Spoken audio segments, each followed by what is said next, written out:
اعوذ باللہ من الشیطان اللعین الرجیم بسم اللہ الرحمن الرحیم وبہ نستعین وہو خیر ناصر ومعین اما بعد السلام علیکم ورحمۃ اللہ وبرکاتہ۔ ہمارا احکام کا سلسلہ جاری ہے اور آپ تمام حضرات کو ہم خوش آمدید عرض کرتے ہیں کہ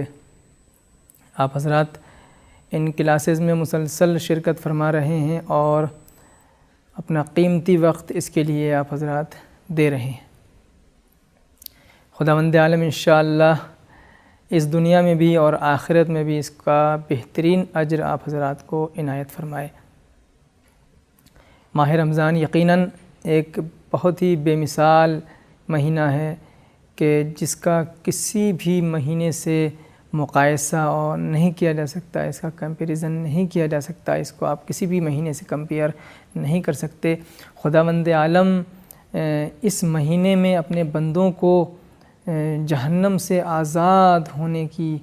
بشارت دیتا ہے اور اس کی رحمتیں اس قدر جوش میں آتی ہیں کہ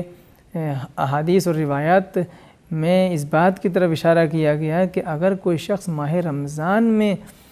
اپنے گناہوں کو نہ بخشوا سکے تو پھر وہ ایسا شخص بہت ہی بدنصیب ہے۔ کیوں؟ اس لیے کہ اس مہینے میں شیطان کو قید کر دیا جاتا ہے، اس مہینے میں جنت کے دروازے کھل جاتے ہیں، اس مہینے میں انسان کے چھوٹے چھوٹے عمل پر بڑا سا ثواب دیا جاتا ہے اور پھر بڑے عمل پر تو پھر ثواب انسان کے حساب و کتاب سے باہر ہے۔ کیونکہ آپ حضرات نے یقیناً یہ بات سنی ہوگی کہ پیغمبر اکرم حضرت محمد مصطفیٰ صلی اللہ علیہ وآلہ وسلم ماہ شعبان میں آپ نے خطبہ ایک ارشاد فرمایا ماہ رمضان کے بارے میں کہ دیکھو اللہ کا مہینہ نزدیک آ گیا ہے، اللہ کا مہینہ آ پہنچا۔ یہ وہ مہینہ ہے کہ جس میں کیا ہے کہ آپ کی سانسیں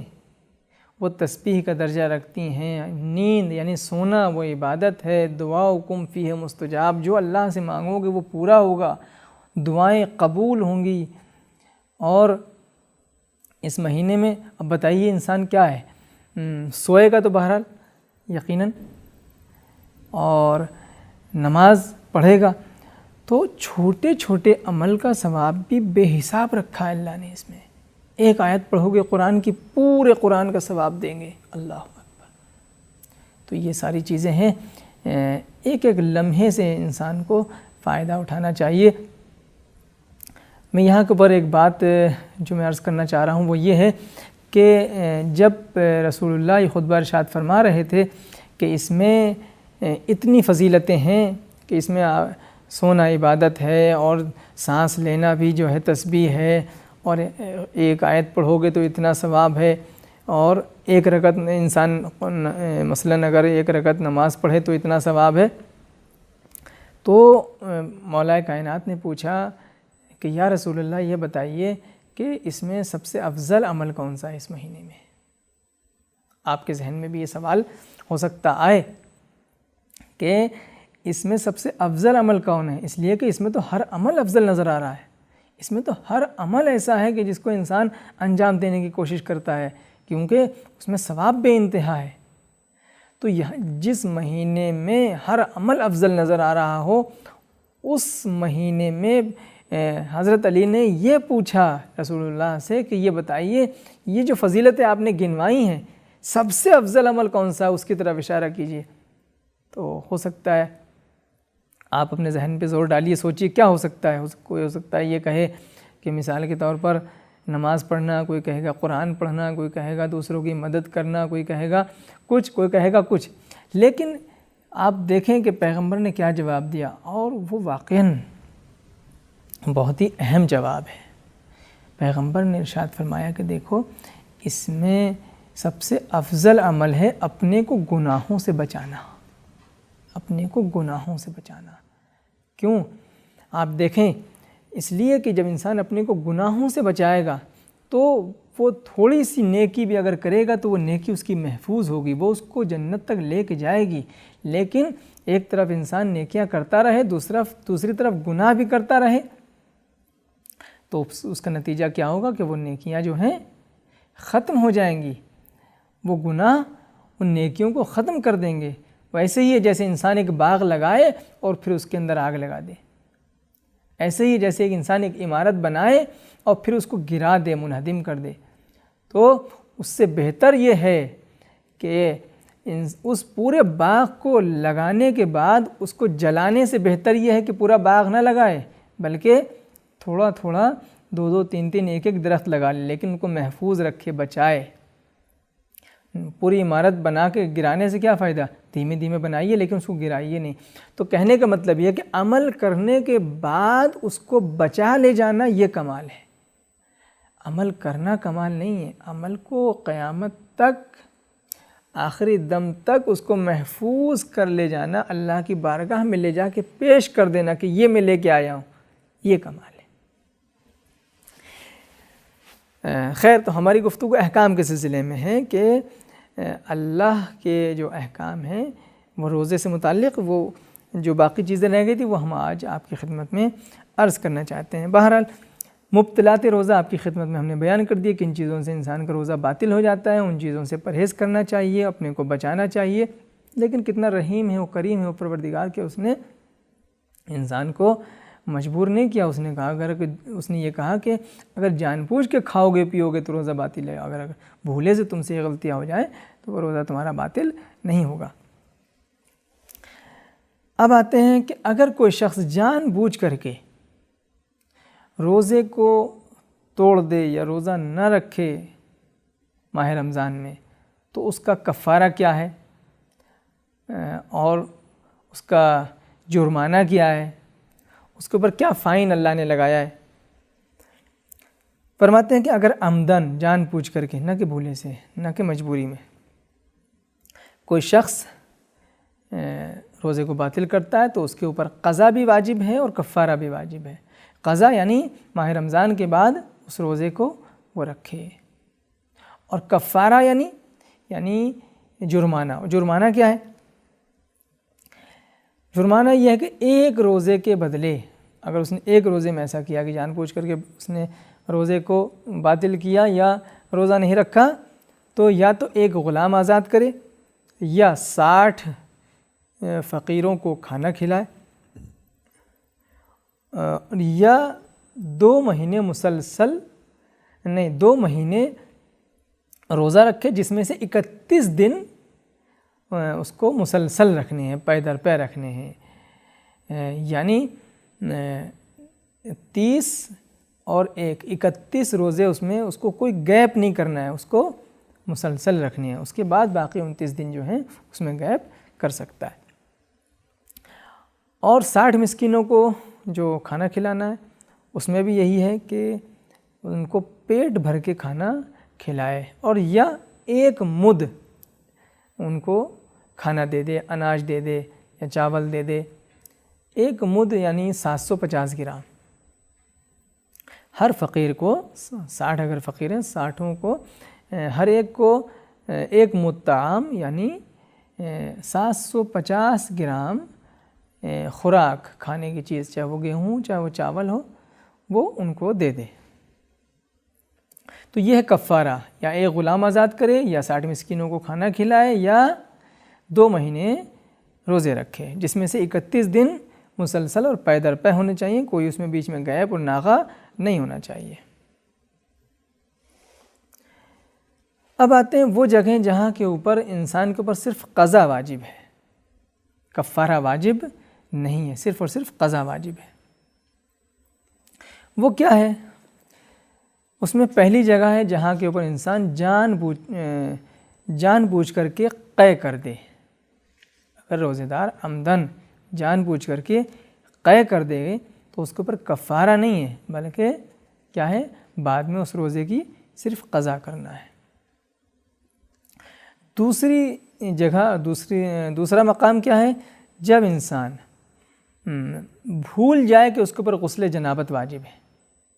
اگر وہ بھول جائے کہ غسل جنابت واجب ہے اور روزہ رکھتا رہے، چاہے 1 روزہ 2 روزہ 1 ہفتہ، تو بھول کر کے اگر وہ روزے پر روزہ رکھتا رہے اور بعد میں اس کو یاد آئے تو رمضان کے بعد اس کو چاہیے کہ قضا کرے، ان کی کفارہ اس کے اوپر واجب نہیں ہوگا۔ اسی طریقے سے ماہ رمضان میں اگر کوئی شخص بغیر تحقیق اور جستجو کیے ہوئے کہ صبح ہوئی ہے یا صبح نہیں ہوئی ہے، اگر کوئی ایسا کام کرے کہ جس سے روزہ باطل ہو جاتا ہے، مثلاً پانی پی لے، کھانا کھا لے، کچھ کر لے اور بعد میں پتہ چلے کہ نہیں صبح ہو گئی تھی، تو ایسی صورت میں اس کے اوپر کفارہ نہیں ہے بلکہ صرف قضا واجب ہے۔ عام طور سے ہوتا ہے، آپ نے بھی دیکھا ہوگا کہ نہیں پتہ چل رہا ہے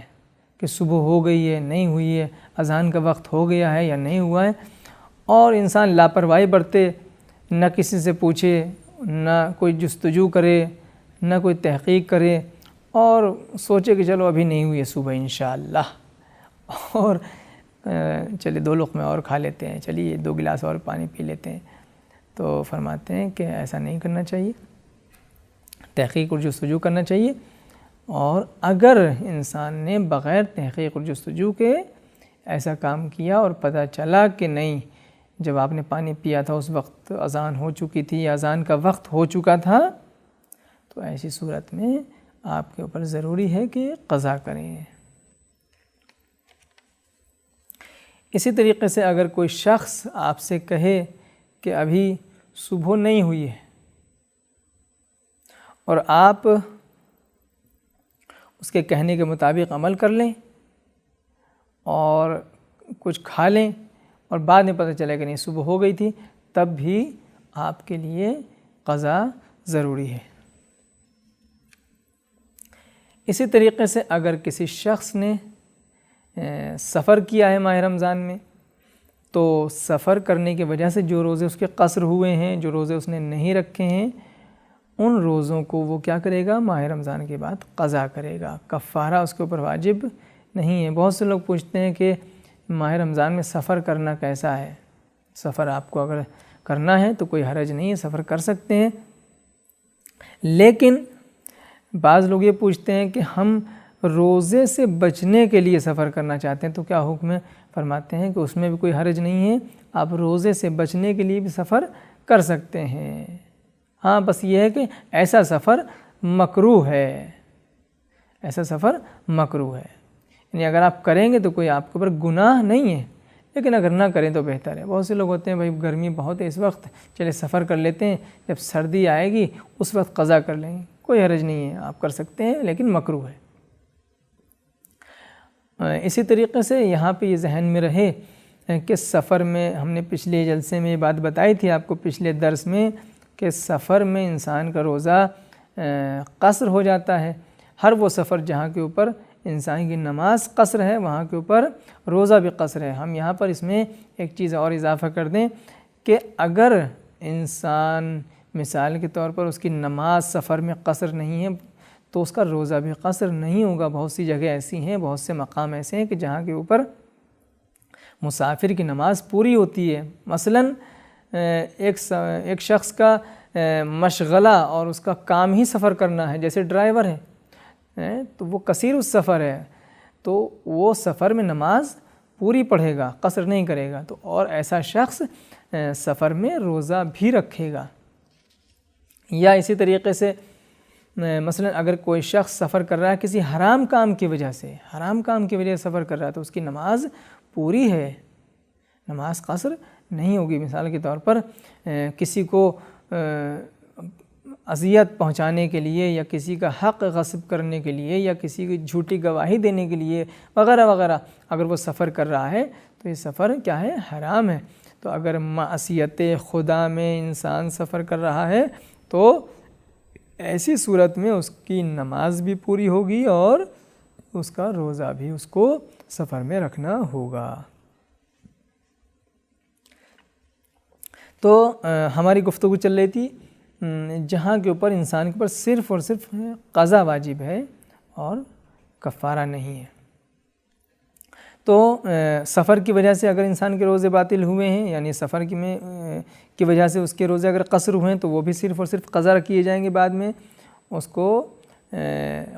کفارہ نہیں دینا۔ اسی طریقے سے خواتین جو مخصوص ایام ہوتے ہیں اگر ان کے جو روزے ہیں وہ بھی بعد میں صرف قضا ہوں گے۔ کفارہ نہیں ہے۔ اسی طریقے سے اگر مسئلہ نہ جاننے کی وجہ سے انسان نے کسی ایسے کام کو انجام دیا کہ جس سے روزہ باطل ہو جاتا ہے، تو ایسی صورت میں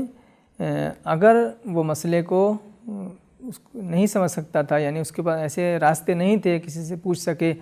اس مسئلے کو حاصل کر سکے، یا اصلاً وہ متوجہ ہی نہیں تھا اس مسئلے کی طرف، تو بھی ایسی صورت میں کیا ہے، اس کے اوپر صرف قضا ہوگی، کفارہ نہیں ہوگا۔ اسی طریقے سے اگر کوئی شخص بیماری کی وجہ سے روزے نہ رکھے اور رمضان کے بعد اس کی بیماری ختم ہو جائے تو اس کو صرف قضا کرنے ہوں گے، کفارہ نہیں دینا ہوگا۔ تو یہ وہ جگہ تھی جہاں کے اوپر انسان کو صرف اور صرف قضا کرنا ہے۔ اب کچھ مورد اور کچھ جگہیں ایسی ہیں جہاں کے اوپر انسان کو صرف اور صرف ایک مد طعام دینا ہے، یعنی 750 گرام اناج، چاول یا ایسی خوراک کوئی دینا ہے، وہاں کے اوپر اس کو قضا نہیں کرنا ہے، کفارہ نہیں دینا ہے، بس اس کو کیا کرنا ہے، صرف اور صرف 750 گرام ہر روزے کے بدلے دینا ہے۔ اس میں پہلی جگہ کیا ہے کہ انسان بیماری کی وجہ سے روزہ نہ رکھ سکے اور یہ بیماری اس کے اگلے سال تک چلتی رہے، بیچ میں اس کو فرصت نہ ملے روزے کی قضا کرنے کی۔ اس ماہ رمضان سے اس کی بیماری شروع ہوئی اور اگلے ماہ رمضان تک وہ بیماری برقرار رہے، تو ایسی صورت میں اس کے اوپر قضا بھی ضروری نہیں ہے، بس وہ کیا کرے گا، ہر روزے کے بدلے وہ صرف اور صرف ایک مد طعام دے دے گا۔ اسی طریقے سے اگر کوئی شخص بوڑھاپے کی وجہ سے روزہ رکھنے میں بہت زیادہ مشقت محسوس کرتا ہے اور رمضان کے بعد بھی وہ قضا نہیں انجام دے سکتا، تو ایسا شخص کیا کرے گا، ہر ایک روزے کے بدلے 750 گرام یعنی ایک مد طعام دے گا۔ اسی طریقے سے اگر کوئی شخص ایسا ہے جس کو پیاس لگنے کی بیماری ہے، اس کو یہ مرض ہے کہ اس کو پیاس بہت لگتی ہے اور اس کے لیے روزہ رکھنا بہت مشقت کا سبب ہے اور ماہ رمضان کے بعد بھی وہ نہیں رکھ سکتا اس کی قضا کو، تو ایسا شخص ایک مد طعام دے گا صرف۔ اب آتے ہیں کچھ جگہ ایسی ہیں کہ جہاں کے اوپر انسان کو قضا بھی رکھنی ہے اور ایک مد طعام بھی دینا ہے، قضا بھی رکھنا ہے اور ایک مد طعام بھی دینا ہے۔ مثلا اگر کوئی شخص عذر کی وجہ سے، مثلا سفر،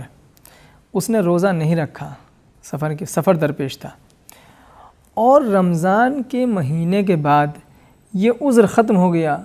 وہ جو ریزن تھا وہ جاتا رہا، ٹھیک ہے، اور پھر اس نے قضا نہیں کی یہاں تک کہ اگلا ماہ رمضان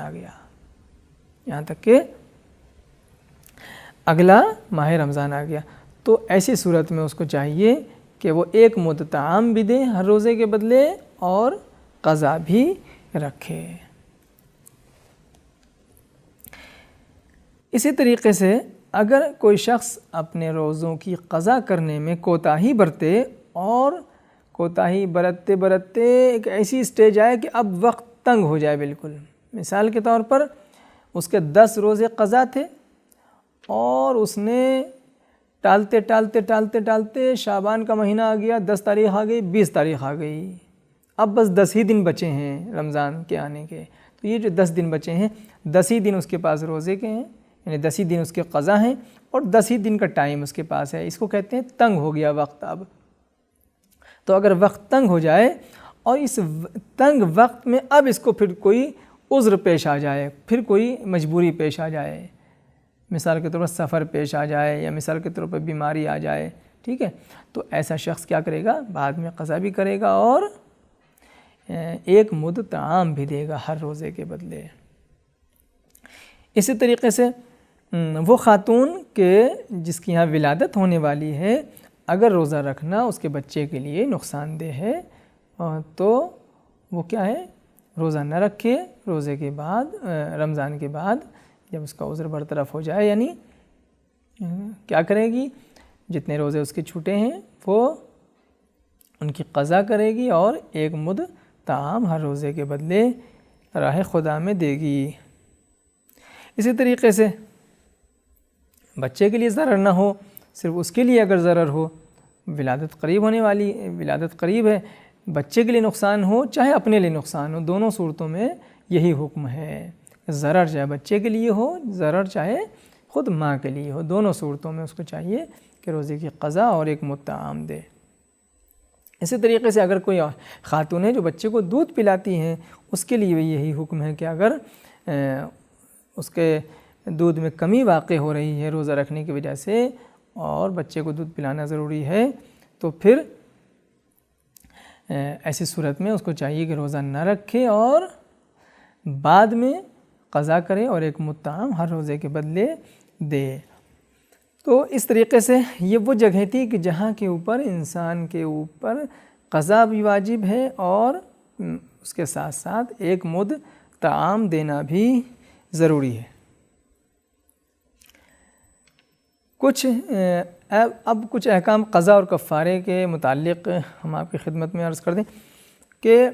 روزے کی قضا کو مثلا انجام دینا فوراً ضروری نہیں ہے کہ عید کے فوراً بعد انسان روزے کی قضا کو فوراً انجام دے، لیکن اگلے ماہ رمضان سے پہلے اس کو چاہیے کہ ان کو انجام دے لے۔ اگر کئی ماہ رمضان کے روزے قضا ہیں، کئی ماہ رمضان کے اس کے روزے قضا ہیں، وہ قضا رکھنا چاہتا ہے تو کسی بھی ماہ رمضان کے روزوں کو وہ رکھ سکتا ہے، کوئی ترتیب ضروری نہیں ہے کہ مثال کے طور پر اگر 4 سال کے اس کے روزے قضا ہیں تو وہ ضروری نہیں کہ سب سے پہلے والے سال کے رکھے، اس کے بعد دوسرے والے سال کے، اس کے بعد تیسرے والے سال کے، نہیں، وہ پہلے اسٹارٹنگ جو ہے وہ چوتھے سال والے سے بھی کر سکتا ہے، تو اس میں کوئی حرج نہیں ہے۔ اسی طریقے سے اگر کسی شخص کے اوپر کفارہ نکالنا واجب ہوا ہے تو ضروری نہیں کہ وہ فوراً نکالے، لیکن جتنی جلدی نکالے اتنا بہتر ہے۔ اسی طریقے سے اگر انسان کے اوپر کوئی کفارہ واجب ہوا ہے تو اگر اس نے اس کفارے کو 1 سال ادا نہیں کیا، 2 سال ادا نہیں کیا، 3 سال ادا نہیں کیا، کئی سال تک ادا نہیں کیا، تو اس میں کوئی چیز اس کے اوپر ایکسٹرا واجب نہیں ہوگی، بلکہ جتنا کفارہ ہے اتنا ہی کفارہ رہے گا، چاہے وہ 1 سال کے بعد نکالے اور چاہے وہ 4 سال کے بعد نکالے۔ اب آتے ہیں کچھ ان باتوں کی طرف کہ جہاں کے اوپر انسان کے اوپر نہ قضا واجب ہوگی نہ کفارہ واجب ہوگا، نہ قضا واجب ہے اور نہ کفارہ واجب ہے۔ وہ کون سی جگہ ہے؟ وہ جگہ ہے کہ جب کوئی کافر مسلمان ہو جائے۔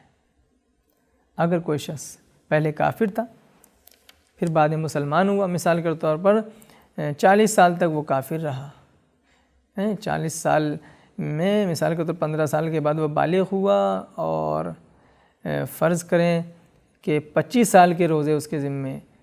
تو فرماتے ہیں کہ مسلمان اگر وہ ہو جائے تو حالت کفر کے جو روزے ہیں وہ اس کے اوپر سے معاف ہیں اور ان کی قضا کرنا ضروری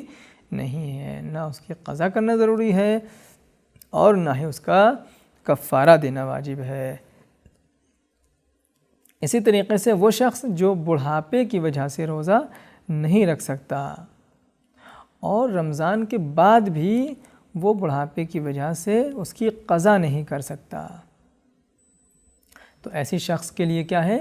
کہ نہ اس کے اوپر قضا واجب ہے اور نہ ہی اس کے اوپر کوئی کفارہ واجب ہے۔ لیکن اگر اس کے لیے ممکن ہو قضا کرنا لیکن دشوار ہو اس کے لیے روزہ رکھنا سخت ہو، رکھ سکتا ہو لیکن سختی کے ساتھ، ماہ رمضان میں روزہ رکھ سکتا ہے مثلا، لیکن بہت دشوار ہے اس کے اوپر، سخت ہے، پریشان ہو جائے گا، تو ایسی صورت میں اس کے لیے کیا ہے کہ ہر روزے کے بدلے 1 مد صرف طعام دے دے، جو ہم اس سے پہلے بھی آپ کی خدمت میں عرض کر چکے ہیں۔ تو یہ روزے سے متعلق آپ کی خدمت میں باتیں ہیں۔ ایک مسئلہ یہاں کے اوپر جو پیش آتا ہے وہ بہت ضروری ہے، اس کو سن لیجئے آپ لوگ، کہ اگر ماہ رمضان میں جب چاند انسان دیکھتا ہے ماہ رمضان کا، تو کبھی کبھی ایسا ہوتا ہے کہ اس کو نہیں سمجھ میں آتا ہے کہ آج ماہ رمضان کی پہلی تاریخ ہے یا شعبان کی 30 تاریخ ہے، تو ایسی صورت میں وہ کیا کرے؟ یا دوسرا سوال، عید کے موقع پر اس کو نہیں معلوم کہ آج عید ہے یا مثلا 30 رمضان ہے، تو وہ کیا کرے؟ بہت آسان اس کا طریقہ ہے اور ایک جملے میں اس کا جواب ہے۔ اگر ابتدائے ماہ رمضان میں اس کو شک ہو رہا ہے کہ 30 شعبان ہے آج یا پہلی رمضان ہے، تو اس کو چاہیے کہ کسی قضا روزے کی نیت کر لے اور قضا روزے کی نیت کر کے روزہ رکھنا شروع کر دے۔ اگر درمیان میں دن کے درمیان میں دن کے کسی بھی حصے میں اس کو پتہ چل جائے کہ مثلا ماہ رمضان کا پہلا دن تھا، تو وہ روزہ اس کا ماہ رمضان کا کاؤنٹ کر لیا جائے گا، اور اگر یہ پتہ چلے 30 شعبان کا تھا وہ دن، تو اس کے قضا روزے کی اکاؤنٹ میں اس کو رکھ دیا جائے گا۔ تو یہ آپ ذہن میں رکھیں کہ جب بھی شک ہو کہ آج 30 شعبان ہے یا پہلی رمضان، تو ایک روزہ رکھیں، لیکن قضا کی نیت سے رکھیں، ماہ رمضان کی نیت کر کے نہ رکھیں، بلکہ گزشتہ کسی روزے کی قضا کی نیت سے رکھ لیں۔ اگر ماہ رمضان پتہ تو چلی جائے گا نا بعد میں کہ بھائی پہلی تھی یا 30 تھی، اگر پہلی تھی تو رمضان میں شمار ہو جائے گا، اور اگر 30 تھی تو وہ قضا میں شمار ہو جائے گا۔ اب اگر ماہ رمضان کے بعد یعنی یہ شک ہو کہ آج پہلی شوال ہے یعنی عید کا دن ہے یا 30 رمضان ہے، تو کیا کیا جائے گا؟ فرماتے ہیں اس دن کو اگر انسان شک ہو رہا ہے اس کو، تو اس کو روزہ رکھنا چاہیے، لیکن یعنی روزہ اس کو ماہ رمضان کی نیت سے رکھنا چاہیے، لیکن جیسے ہی اس کو سمجھ میں آئے، چاہے ظہر کے وقت سمجھ میں آ جائے، چاہے مغرب سے پہلے سمجھ میں آ جائے، جس وقت بھی اس کو پتہ چل جائے کہ نہیں آج 30 رمضان نہیں بلکہ عید کی تاریخ ہے، فوراً روزے کو توڑ دینا چاہیے اور روزے کو افطار کر لینا چاہیے۔ تو یہ مسائل تھے روزے سے متعلق۔ انشاءاللہ اگر آپ کے ذہن میں اس کے علاوہ بھی کوئی اور بات ہوگی تو ضرور پوچھیے گا، اور یقیناً یہ وہ باتیں تھیں جو ہم نے عرض کی ہیں، وہ ہیں جو روزمرہ پیش آتی ہیں۔ مسائل بہت زیادہ ہیں اور ایک لمبا سلسلہ ہے، لیکن ساری باتوں کو عرض نہیں کیا جا سکتا، تو جو موٹی موٹی باتیں تھیں اور جو ہمارے روزمرہ جن سے ہمارا سامنا ہوتا ہے، وہ ہم نے آپ کی خدمت میں عرض کی۔ انشاءاللہ پھر اب اگلے جلسوں میں خمس اور زکوٰۃ سے متعلق بھی باتیں ہوں گی انشاءاللہ، اور ہمیں آپ اپنی خاص دعاؤں میں یاد رکھیے گا۔ تمام مومنین مومنات مرحومین سب کو یاد رکھیے اپنے دعاؤں میں، اس لیے کہ جب آپ دوسروں کے لیے دعا کرتے ہیں تو فرشتے آپ کے لیے دعا کرتے ہیں۔ السلام علیکم ورحمۃ اللہ وبرکاتہ۔